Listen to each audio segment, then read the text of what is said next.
Brazil, Russia, India, China, and South Africa, known as BRICS, are about to become the new world leaders.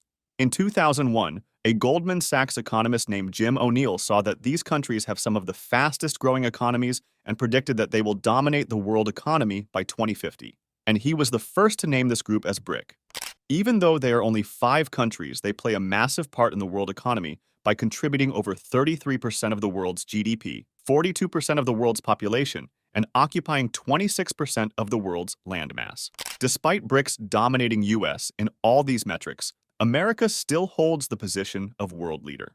After World War II, 44 allied nations decided to make the US dollar the world's reserve currency, meaning the central banks of countries across the world can now keep their reserves in American dollars instead of gold.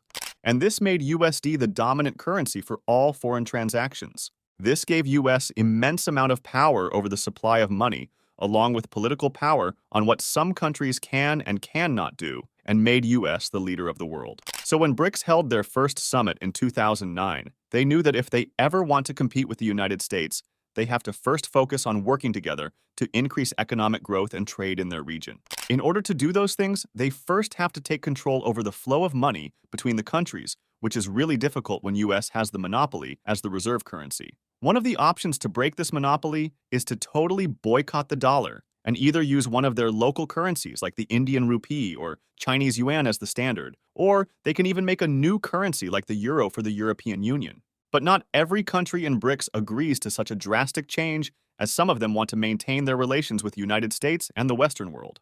America will not like BRICS moving away from USD, as the demand of dollars in the world gives America some unique powers. When America needs more money to fight a slowing economy or bail out companies, they can just print more money. But printing money always brings the fear of inflation, and being the owner of the world's reserve currency gives them the power to just export the dollars and take care of inflation. That's one of the reasons why recently inflation is higher in other countries compared to America. So if BRICS stopped using the dollar, it will reduce the global demand of the currency, meaning US won't be able to export the dollar as much as they do, leading to higher inflation and many other problems for them. Because of all that, BRICS are taking a different approach to this problem of using dollars. A major part in this export of currency is played by international banks like the World Bank and IMF. They are the ones who lend out dollars to the developing countries. So to get a bit more control on the lending, BRICS in 2014 started their own bank called the New Development Bank, or NDB. NDB is a lot smaller than IMF, but its smaller size gives it an advantage to lend for a specific project in a country, rather than just adding to the overall country's debt. This bank gives BRICS more say on how the money is lent in their regions and will play a massive part if they suddenly replace the dollar with their own currency. The reason they have not made the switch is also because they are not strong enough yet.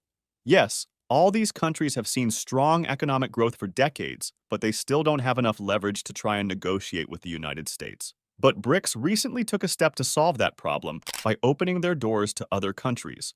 23 countries showed interest in joining BRICS, and out of those 6 made the cut.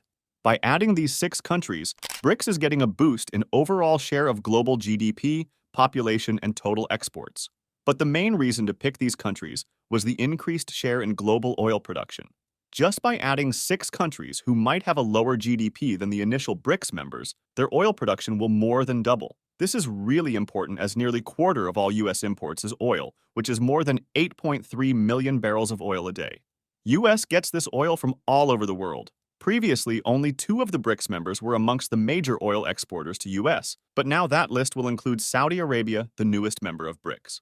This increases BRICS' influence to nearly 15% of all oil imports for the United States, giving BRICS the much-needed leverage to negotiate their position in the global economy.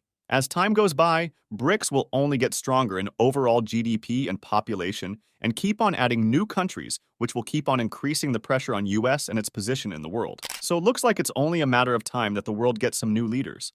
Let me know, what do you think about BRICS in the comments below. Don't forget to like and subscribe, and thanks for watching.